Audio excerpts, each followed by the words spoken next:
नमस्कार दोस्तों, इस वीडियो में एनटीपीसी सीबीटी 1 में पूछे गए जीके के प्रश्न देखने वाले हैं। इसमें 7th फेज का जो 24 जुलाई का एग्ज़ाम हुआ था मॉर्निंग शिफ्ट में, उसके 40 एमसीक्यू देखेंगे। स्टार्ट करते हैं। पहला क्वेश्चन पूछा गया था, अक्टूबर 2020 में बोस्टन के इंडिया इंटरनेशनल फिल्म फेस्टिवल में लाइफ टाइम अचीवमेंट पुरस्कार से किसे सम्मानित किया गया? तो इसका सही आंसर है option 4, Om Puri. Next question पूछा गया था, स्थानिक प्रजातियां पौधे और जानवरों की वे प्रजातियां हैं जो कहाँ निवास करती हैं? तो इसका सही आंसर है ऑप्शन 2, क्षेत्र में पाया जाता है। नेक्स्ट क्वेश्चन पूछा गया था, मत्स्य वर्ग पाइसिज पूर्ण रूप से जलीय जंतु हैं, निम्नलिखित विकल्पों में कौन सी उसकी एक विशेषता नहीं है? तो इसका पहला कथन है, उसकी त्वचा सल्कों से ढकी होती है, सही है। दूसरा में है, ये उष्ण रक्त वाले जीव होते हैं, ये गलत है। ये शीत रक्त जीवी होते हैं, और जो शीत रक्त जीव होते हैं उन्हें विषमतापी या असमतापी कहा जाता है, जिसमें कीट, सरीसृप और उभयचर भी आते हैं। और उष्ण रक्ततापी को समतापी कहते हैं, जिसमें स्तनधारी और पक्षी आते हैं। तीसरा कथन है, उसके हृदयों में केवल 2 प्रकोष्ठ होते हैं, सही है। और वे अपने गलफड़ों का उपयोग करके पानी में घुलित ऑक्सीजन प्राप्त करते हैं, यह भी सही है। मत्स्य वर्ग गिल्स द्वारा सांस लेता है, तो इसका सही आंसर हो जाएगा ऑप्शन 2। नेक्स्ट क्वेश्चन पूछा गया था, 2021 में महिला दिवस के अवसर पर नीता अंबानी ने महिलाओं के लिए डैश नामक सोशल मीडिया और नेटवर्किंग प्लेटफॉर्म की शुरुआत की। तो इसका सही आंसर है ऑप्शन पहला, हर सर्कल। नेक्स्ट क्वेश्चन पूछा गया था, पादपों को समूह में विभाजित किया जाता है, निम्न विकल्पों में कौन सा उसमें एक नहीं है? तो इसका सही आंसर है ऑप्शन पहला, ऑर्थोपोडा। यह जंतु जगत के वर्गीकरण में आता है। और थैलोफाइटा, आवृतबीजी और नग्नबीजी, यह पादप समूह के वर्गीकरण में आता है। और थैलोफाइटा को पादप जगत का एम्फीबिया वर्ग कहा जाता है। नेक्स्ट क्वेश्चन पूछा गया था, वैश्विक स्तर पर विश्व साइकिल दिवस कब मनाया जाता है? तो इसका सही आंसर है ऑप्शन 3 जून। और 5 जून को विश्व पर्यावरण दिवस मनाया जाता है, और 21 जून को अंतर्राष्ट्रीय योग दिवस। नेक्स्ट क्वेश्चन पूछा गया था, WTO के संबंध में निम्नलिखित में कौन सा कथन गलत है? तो इसका पूर्ण रूप पहला में है, इसका पूर्ण रूप वर्ल्ड ट्रांसपोर्ट ऑर्गेनाइजेशन है, तो यह गलत है, वर्ल्ड ट्रेड ऑर्गेनाइजेशन होता है। दूसरा कथन है, यह राष्ट्रों के बीच व्यापार के नियम से संबंधित है, सही है। और तीसरा में है, नाइजीरिया की नागोजी ओंकोजो इवेला संगठन की 7वीं महानिदेशक हैं, तो यह भी सही है। और यह WTO की पहली महिला महानिदेशक बनी हैं। चौथा है, इसका शीर्ष निर्णायक निकाय मंत्री स्तरीय सभा है, तो यह भी सही है। तो इसका सही आंसर हो जाएगा ऑप्शन पहला, जो गलत है। WTO का पूर्ण रूप होता है वर्ल्ड ट्रेड ऑर्गेनाइजेशन। स्थापना हुआ था इसका 1 जनवरी 1995 को हुआ था, और इससे पहले इसे गैट के नाम से जाना जाता था, general agreement trade and tariff, और इसका स्थापना 1947 में हुआ था। नेक्स्ट क्वेश्चन पूछा गया था, 2001 गणतंत्र दिवस परेड में उत्तर प्रदेश की झांकी को सर्वश्रेष्ठ झांकी के रूप में चुना गया था। उत्तर प्रदेश को यह पुरस्कार किसके द्वारा प्रदान किया गया था? तो इसका सही आंसर है ऑप्शन 2, किरण रिजिजू। और 2022 का भी, जो 2022 का उत्तर प्रदेश को ही दिया गया है, और इसमें काशी विश्वनाथ मंदिर कॉरिडोर को दर्शाया गया था। तो फ्रेंड्स ये भी आने वाले एग्ज़ाम के लिए इम्पोर्टेंट है।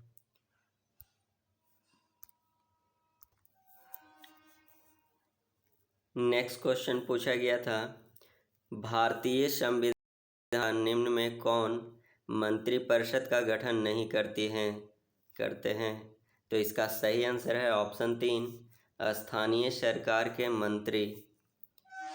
मंत्रिपरिषद का उल्लेख अनुच्छेद 74 में है और इसमें कहा गया है कि राष्ट्रपति के सहायता एवं परामर्श के लिए मंत्रिपरिषद होगा और इसका प्रमुख प्रधानमंत्री होता है और मंत्रिपरिषद लोकसभा के प्रति उत्तरदायी होता है। एग्ज़ाम में ये सभी सवाल पूछे जाते हैं कि मंत्रिपरिषद किसके प्रति उत्तरदायी होता है, तो लोकसभा के प्रति होता है और कौन से अनुच्छेद के तहत, तो 75 का 3। फ्रेंड्स नेक्स्ट क्वेश्चन देखते हैं। यह करंट अफेयर का क्वेश्चन है और इसमें पूछा गया है कि प्रधानमंत्री कौशल विकास योजना के तीसरे चरण के संबंध में कौन सा कथन गलत है? तो कौशल सरकार के तहत कौशल पेशेवरों को 200 से अधिक दिन तक औद्योगिक प्रशिक्षण संस्थानों में प्रशिक्षण शुरू किया गया है, सही है। और यह 600 जिलों में शुरू किया गया था, यह भी सही है। और कौशल विकास और उद्यमिता मंत्रालय द्वारा संचालित किया गया था, यह भी सही है। और इसका लक्ष्य 2020 से 2030 तक की योजना अवधि में 8 लाख उम्मीदवारों को प्रशिक्षण प्रदान करना था, तो यह कथन गलत है। यहाँ हो जाएगा 2020 से 2021 था, तो इसका सही आंसर है ऑप्शन 4 जो गलत है। नेक्स्ट क्वेश्चन पूछा गया था, चंद्रयान 2 को 22 जुलाई 2019 को प्रक्षेपित किया गया था, इसके संबंध में निम्नलिखित में कौन सा विकल्प गलत है? पहला है, इस मिशन का लक्ष्य चंद्रमा के उत्तरी ध्रुव पर खोज करना था, तो यह गलत है। दक्षिणी ध्रुव पर खोज करना था। यह इसरो द्वारा विकसित दूसरा चंद्र अन्वेषण मिशन था, तो यह भी सही है। और पहला चंद्र अन्वेषण मिशन कौन सा था? तो वह चंद्रयान फर्स्ट था जो 2008 में प्रक्षेपित किया गया था और इसका लक्ष्य था चंद्रमा की कक्षा का परिक्रमण करना। तीसरा है, इसे श्रीहरिकोटा के सतीश धवन अंतरिक्ष केंद्र से प्रक्षेपित किया गया था, यह भी सही है। और यह ऑर्बिटर, लैंडर और रोवर को एक साथ ले गया था, तो यह भी कथन सही है। तो इसका सही आंसर हो जाएगा ऑप्शन पहला। और चंद्रयान 3 भी लॉन्च होने वाला है अगस्त 2022 में। फ्रेंड्स नेक्स्ट क्वेश्चन देखते हैं, हमें सकल घरेलू उत्पाद जीडीपी का आकलन करते समय केवल तैयार माल के मूल्य पर विचार करना चाहिए, क्योंकि इसका सही आंसर है ऑप्शन 2, तैयार माल के मूल्य में पहले से ही मध्यवर्ती माल का मूल्य शामिल होता है। नेक्स्ट क्वेश्चन पूछा गया था, औरंगजेब के संबंध में निम्नलिखित में कौन सा कथन गलत है? पहला है, उसे आलमगीर के नाम से जाना जाता था, सही है। दूसरा, संघर्ष में औरंगजेब ने अपने भाई दारा शिकोह को एक लड़ाई में निर्णायक रूप से हराया और अपने पिता को आगरा में अपने ही महल में नज़रबंद कर दिया, तो सही है। वह शाहजहां और मुमताज़ महल का दूसरा पुत्र था, तो यह गलत है। शाहजहां और मुमताज़ के 4 पुत्र थे, जिसमें यह तीसरा नंबर पे था। और पहला था दारा शिकोह और दूसरा शाह शुजा था और जो अंतिम था चौथा वह मुराद था। चौथा स्टेटमेंट है, 18वीं शताब्दी के मध्य में औरंगजेब की मृत्यु के बाद मुगल साम्राज्य का पतन होता चला गया, तो यह भी सही है। औरंगजेब की मृत्यु 1707 में हुआ था और इसके बाद जो भी उत्तरवर्ती शासक आए वह सभी अयोग्य थे। नेक्स्ट क्वेश्चन पूछा गया था, चंद्रगुप्त मौर्य मौर्य वंश के संस्थापक थे और भारतीय इतिहास में उनके शासन के बारे में निम्नलिखित में कौन सा कथन गलत है? तो पहला है, उन्होंने सिकंदर से मुलाकात की और उसकी सेना में शामिल हुए ताकि मैसिडोनिया युद्ध कौशल सीख सके, तो यह सही है। दूसरा है, बैरम खां उनका सबसे अच्छा सहयोगी संरक्षक और मार्गदर्शक था, तो यह गलत है।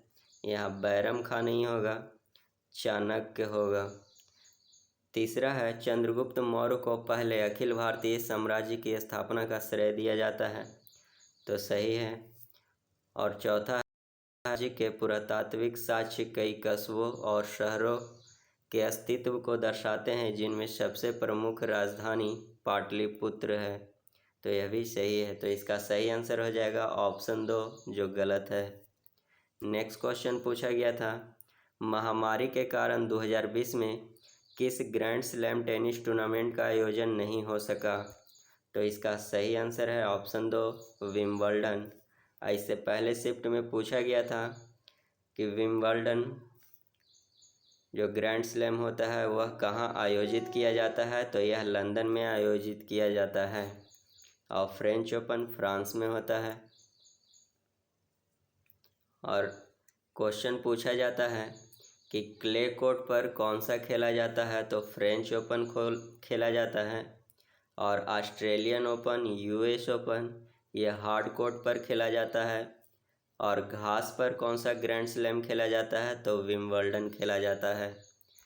नेक्स्ट क्वेश्चन पूछा गया था, परम सिद्ध को संदर्भित करता है, तो परम सिद्ध क्या है? यह भारत का सबसे तेज सुपर कंप्यूटर है, तो इसका सही आंसर हो जाएगा ऑप्शन 2, यह आर्टिफिशियल इंटेलिजेंस सुपर कंप्यूटर है। और विश्व का सबसे तेज सुपर कंप्यूटर जापान का है, जिसका नाम है फुगाकू। नेक्स्ट क्वेश्चन पूछा गया था, जलियांवाला बाग की घटना के संबंध में निम्नलिखित में कौन सा कथन गलत है? पहला कथन है, जलियांवाला बाग की घटना चौरा चौरी घटना के बाद हुई थी और जिसमें प्रदर्शनकारियों का एक बड़ा समूह पुलिस के साथ भिड़ गया था।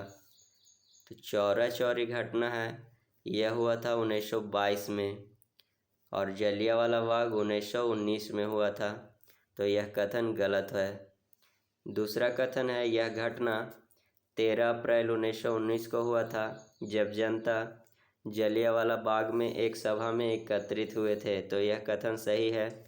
और सभा में एकत्रित होने का कारण था सैफुद्दीन किचलू और डॉक्टर सतपाल की गिरफ्तारी। तीसरा है कि जलियांवाला घटना मार्च 1919 के रॉलेट एक्ट का परिणाम था और इसमें सरकार को बिना मुकदमे के किसी को भी कैद करने का अधिकार दिया गया था, तो यह भी सही है। रॉलेट एक्ट कब पारित हुआ था, तो 19 मार्च 1919 को पारित हुआ था। और रॉलेट एक्ट को ना कोई अपील, ना कोई दलील और ना कोई वकील वाला कानून कहा जाता है। चौथा है, ब्रिगेडियर जनरल डायर ने बिना किसी को सूचित किए एकत्रित लोगों पर गोलियां चलवा दी, तो यह भी सही है। तो इसका सही आंसर है ऑप्शन पहला, जो गलत है। नेक्स्ट क्वेश्चन पूछा गया था, निम्नलिखित में कौन सा अचार के लिए एक अच्छा परिरक्षक नहीं है? तो इसका सही आंसर है ऑप्शन 4, काली मिर्च।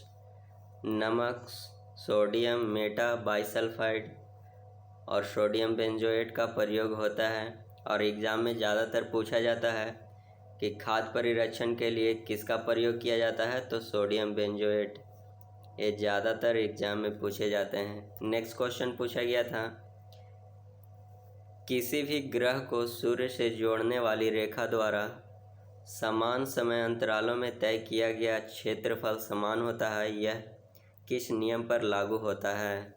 तो इसका सही आंसर है ऑप्शन 3, क्षेत्रफल का नियम। नेक्स्ट क्वेश्चन पूछा गया था, भारतीय स्वतंत्रता संग्राम के संदर्भ में निम्नलिखित में कौन सा कथन गलत है? 1957 के विद्रोह को पहला स्वतंत्रता संग्राम माना जाता है, तो यह सही है। भगत सिंह, सुखदेव और राजगुरु को मार्च 1931 में फांसी दी गई थी। तो यह भी सही है, 23 मार्च 1931 को फांसी दिया गया था और इसलिए 23 मार्च को शहीद दिवस मनाया जाता है। तीसरा कथन है, साइमन कमीशन 1928 में बॉम्बे पहुंचा था। तो यह भी सही है और साइमन कमीशन को व्हाइट मैन कमीशन कहा जाता है क्योंकि इसमें सभी अंग्रेज शामिल थे और इसी के विरोध में लाला लाजपत राय की लाठीचार्ज में मृत्यु हो गई थी। चौथा कथन है, शेख मुजीबुर रहमान ने भारत के स्वतंत्रता संग्राम में महत्वपूर्ण भूमिका निभाई। तो यह कथन गलत है। शेख मुजीबुर रहमान को बांग्लादेश की आज़ादी के लिए जाना जाता है और इन्हें बंगबंधु के नाम से जाना जाता है और शेख मुजीबुर रहमान बांग्लादेश के प्रथम राष्ट्रपति बने थे और हाल ही में मार्च 2021 में 2020 का गांधी शांति पुरस्कार से सम्मानित किया गया शेख मुजीबुर रहमान को। नेक्स्ट क्वेश्चन पूछा गया था, हैदराबाद के चार मीनार के संबंध में निम्नलिखित में कौन सा कथन गलत है? पहला है, यह शहर में प्लेग के अंत को चिन्हित करता है। तो यह सही है। प्लेग महामारी के अंत के यादगार में कुली कुतुब शाह द्वारा 15 स्थापना किया गया था। तो दूसरा कथन भी सही है। मेहराब कमरों की 4 मंजिलों और मेहराबों की दीर्घा को सहारा देता है। तो यह कथन गलत है। और चौथा है, यह उत्तर, दक्षिण, पूर्व और पश्चिम की ओर उन्मुख 4 भव्य मेहराबों पर बनाया गया था। तो यह सही है। तो इसका सही आंसर हो जाएगा ऑप्शन 3 जो गलत है। नेक्स्ट क्वेश्चन पूछा गया था, सितंबर 2020 तक प्राप्त जानकारी के अनुसार प्रधानमंत्री गरीब कल्याण रोजगार अभियान भारत सरकार द्वारा चलाया गया एक प्रमुख कार्यक्रम है। निम्नलिखित विकल्पों में कौन सी एक विशेषता नहीं है? तो इसका सही आंसर है ऑप्शन पहला जो गलत है। नेक्स्ट क्वेश्चन देखते हैं, रबी और खरीफ मौसम के बीच एक छोटा मौसम होता है जिसे क्या कहा जाता है? तो इसका सही आंसर है ऑप्शन 4 जायद मौसम। और ये जायद फसल कब बोया जाता है? तो मई जून में बोया जाता है और जुलाई अगस्त में काट लिया जाता है। और जायद फसल कौन कौन सा होता है? तो तरबूज, खरबूज, ककड़ी, खीरा, राई, उड़द और मूंग होता है। रबी का देखा जाए तो यह अक्टूबर नवंबर में बोया जाता है और मार्च अप्रैल में काट लिया जाता है। और रबी फसल कौन कौन सा आता है? तो गेहूँ, चना, मटर और जौ आता है। और खरीफ जून जुलाई में बोया जाता है और नवंबर दिसंबर में काट लिया जाता है। और खरीफ में कौन कौन सा आता है? तो धान, मक्का, ज्वार, बाजरा, गन्ना। देखते हैं, जवाहरलाल नेहरू के अनुसार निम्न में से किसे आधुनिक भारत के मंदिरों के रूप में जाना जाता है? तो इसका सही आंसर है ऑप्शन पहला बांध को। नेक्स्ट क्वेश्चन पूछा गया था, सुएज नहर के किनारे फंसे उस विशालकाय मालवाहक जहाज का नाम क्या है जिसे 29 मार्च 2021 को निकाला गया? तो इसका सही आंसर है ऑप्शन 4 एवर गिवेन और यह पनामा का जहाज था। और सुएज नहर किसको किसको जोड़ता है? तो भूमध्य सागर को लाल सागर से जोड़ता है और किसे अलग करता है? तो अफ्रीका को एशिया से अलग करता है। नेक्स्ट क्वेश्चन पूछा गया था, अल्ट प्लस टैब डैश का एक शॉर्टकट है। तो इसका सही आंसर है ऑप्शन 4 खुले प्रोग्रामों के बीच स्विच। तीसरा में है, चयनित वस्तु को कट करने के लिए Ctrl+X का प्रयोग किया जाता है और पेस्ट करने के लिए Ctrl+V का प्रयोग करते हैं। नेक्स्ट क्वेश्चन पूछा गया था, गंगा और ब्रह्मपुत्र नदियों की सहायक नदियां मिलकर भारतीय उपमहाद्वीप में गंगा ब्रह्मपुत्र द्रोणी बनाती है और निम्नलिखित विकल्पों में कौन सी नदी द्रोणी की एक विशेषता नहीं है? तो इसका सही आंसर है ऑप्शन 4 इसके दक्षिण में सुंदरवन डेल्टा है, यह गलत है। नेक्स्ट क्वेश्चन पूछा गया था, संसद के पास भारतीय संविधान की अनुसूची 7 की सूची 2 में शामिल विषयों पर कानून बनाने की शक्ति नहीं है। निम्नलिखित विकल्पों में कौन इस एक अपवाद है? तो इसका सही आंसर है ऑप्शन 2, यदि राज्यसभा इस आशय का प्रस्ताव पारित करती है। नेक्स्ट क्वेश्चन पूछा गया था, भाभा परमाणु अनुसंधान केंद्र BARC मुंबई ने जनवरी 2021 में घोषणा की कि उसने कौन से उत्पाद के लिए देश के पहले सार्वजनिक निजी साझेदारी अनुसंधान रिएक्टर हेतु डिजाइन तैयार किया है। तो इसका सही आंसर है ऑप्शन 2, नाभिकीय औषधियों। और यहाँ एक और क्वेश्चन हो गया कि भाभा परमाणु अनुसंधान केंद्र कहाँ है? मुख्यालय तो मुंबई में है। नेक्स्ट क्वेश्चन पूछा गया था, दक्षिण पूर्व एशियाई राष्ट्रों के संगठन आसियान के संबंध में निम्नलिखित में कौन सा कथन गलत है? पहला कथन है इसकी शुरुआत 3 मूल सदस्य देशों से हुई थी, तो यह गलत है। दूसरा है आसियान की स्थापना 8 अगस्त 1967 को बैंकॉक में हुआ था, तो सही है। और इसका मुख्यालय, आसियान का मुख्यालय कहाँ है? तो इंडोनेशिया जकार्ता में है। 2019 तक प्राप्त जानकारी के अनुसार इसके सदस्य देशों की संख्या 10 है, तो यह सही है, वर्तमान में भी 10 ही हैं। और चौथा है संगठन का एक उद्देश्य क्षेत्र में आर्थिक विकास, सामाजिक प्रगति और सांस्कृतिक विकास में तेजी लाना है, तो यह भी सही है। तो इसका सही आंसर हो जाएगा ऑप्शन पहला, जो गलत है। नेक्स्ट क्वेश्चन पूछा गया था, निम्नलिखित में कौन सा राष्ट्रीय राजमार्ग पुणे और हैदराबाद को जोड़ता है? तो इसका सही आंसर है ऑप्शन 2, NH9। नेक्स्ट क्वेश्चन पूछा गया था, कौन सी मिट्टी नमी धारण करने की क्षमता के लिए प्रसिद्ध है? तो इसका सही आंसर है ऑप्शन 4, काली मिट्टी। और मिट्टी को ICAR भारतीय कृषि अनुसंधान परिषद द्वारा 8 भागों में मिट्टी को बांटा गया है। और काली मिट्टी किस राज्य में सर्वाधिक पाया जाता है? तो महाराष्ट्र में। और काली मिट्टी किसकी कृषि के लिए उपयुक्त है? तो कपास की खेती के लिए सबसे उपयुक्त माना जाता है काली मिट्टी को। नेक्स्ट क्वेश्चन पूछा गया था, अगस्त 2020 तक प्राप्त जानकारी के अनुसार भारतीय राष्ट्रीय राजमार्ग प्राधिकरण ने 2023-25 के लिए एक्सप्रेसवे और आर्थिक गलियारों के नेटवर्क की समय रेखा निर्धारित की है।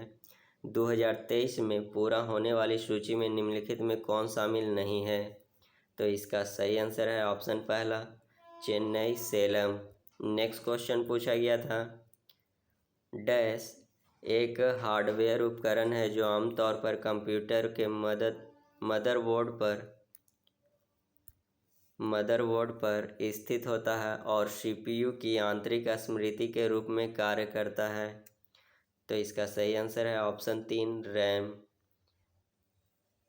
रैम का फुल फॉर्म होता है रैंडम एक्सेस मेमोरी। और CD-ROM का फुल फॉर्म होता है compact disc read only memory. और DVD का होता है digital versatile device memory. Next question पूछा गया था, एस्ट्रोजन का मूल कार्य क्या है? तो इसका सही आंसर है ऑप्शन 2, मासिक धर्म चक्र को नियंत्रित करने के लिए। और एस्ट्रोजन और प्रोजेस्टेरॉन फीमेल हार्मोन है और टेस्टोस्टेरोन पुरुष हार्मोन होता है। नेक्स्ट क्वेश्चन पूछा गया था, इंजीनियर्स इंडिया लिमिटेड के संबंध में निम्नलिखित में कौन सी जानकारी गलत है? पहला है यह भारत सरकार का एक निजी क्षेत्र का उपक्रम है, तो ये गलत है, यह सार्वजनिक क्षेत्र का उपक्रम है। और इसने दिल्ली विश्वविद्यालय में राष्ट्रमंडल खेल 2010 के लिए एक अत्याधुनिक परिषद का विकास किया था, तो यह सही है। और यह पेट्रोलियम और प्राकृतिक गैस मंत्रालय के अंतर्गत आता है, तो यह भी सही है। और इसे भारत के 12 में से 11 मेगा पेट्रोकेमिकल परिसरों की स्थापना का श्रेय दिया जाता है, तो यह भी सही है। तो इसका सही आंसर है ऑप्शन पहला, जो गलत है। इंजीनियर्स इंडिया लिमिटेड सार्वजनिक क्षेत्र का उपक्रम है। नेक्स्ट क्वेश्चन पूछा गया था, निम्नलिखित में से कौन सी भारत की पहली औपचारिक रूप से प्रक्षेपित तथा स्वदेशी रूप से अभिकल्पित और निर्मित बैलिस्टिक मिसाइल पनडुब्बी है? तो इसका सही आंसर है option 3, INS Arihant. Next question पूछा गया था, भारत के स्वतंत्रता संग्राम में भारत छोड़ो आंदोलन की महत्वपूर्ण भूमिका थी। इस आंदोलन के बाद निम्न में कौन सी घटना घटित हुई थी? तो पहला है, ब्रिटेन की लेबर पार्टी सरकार ने भारत में कैबिनेट मिशन भेजा था। तो यह कब भेजा था? 1946 में। नेक्स्ट है रॉलेट एक्ट, यह कब लागू हुआ था? तो यह हुआ था 13 मार्च 1919 को लागू हुआ था। और दांडी यात्रा, यह शुरू हुआ था 12 मार्च 1930 को। और ब्रिटिश भारत में ऑल इंडिया मुस्लिम लीग की स्थापना, यह हुआ था 1906 में, ढाका में हुआ था। सलीमुल्लाह खां और आगा खां द्वारा किया गया था।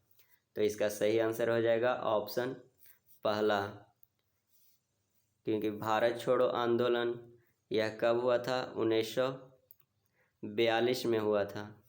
और पूछा गया है कि भारत छोड़ो आंदोलन के बाद कौन सी घटना हुई है? तो वह हो जाएगा 1946 में कैबिनेट मिशन आया। नेक्स्ट क्वेश्चन पूछा गया था, लोकसभा में विभिन्न प्रकार के विधेयक पेश किए जाते हैं, निम्नलिखित में से कौन उसमें एक नहीं है? तो इसका सही आंसर है ऑप्शन पहला, राजस्व विधेयक। साधारण विधेयक, वित्तीय विधेयक और धन विधेयक यह लोकसभा में पेश किया जाता है। नेक्स्ट क्वेश्चन पूछा गया था, भारतीय कृषि अनुसंधान परिषद ICAR नई दिल्ली और केंद्रीय आलू अनुसंधान संस्थान शिमला हिमाचल प्रदेश और अंतर्राष्ट्रीय आलू केंद्र लीमा पेरू के सहयोग से भारतीय आलू संघ द्वारा तीसरे वैश्विक आलू सम्मेलन का आयोजन 28 से 31 जनवरी 2021 तक कहाँ में आयोजित किया गया था? तो इसका सही आंसर है ऑप्शन 4, गांधीनगर, गुजरात। और इसी में 3 क्वेश्चन और बन जाते हैं कि भारतीय कृषि अनुसंधान परिषद का मुख्यालय कहाँ है? तो नई दिल्ली में है। और केंद्रीय आलू अनुसंधान संस्थान का मुख्यालय कहाँ है? तो शिमला हिमाचल प्रदेश में है। और अंतर्राष्ट्रीय आलू केंद्र का मुख्यालय कहाँ है? तो लीमा पेरू में है। तो दोस्तों ये रहे 40 क्वेश्चन जो 24 जुलाई मॉर्निंग शिफ्ट में पूछा गया था, जीके के प्रश्न। नेक्स्ट वीडियो में 24 जुलाई का इवनिंग शिफ्ट का क्वेश्चन देखेंगे। तो दोस्तों मिलते हैं नेक्स्ट वीडियो में। जय हिंद।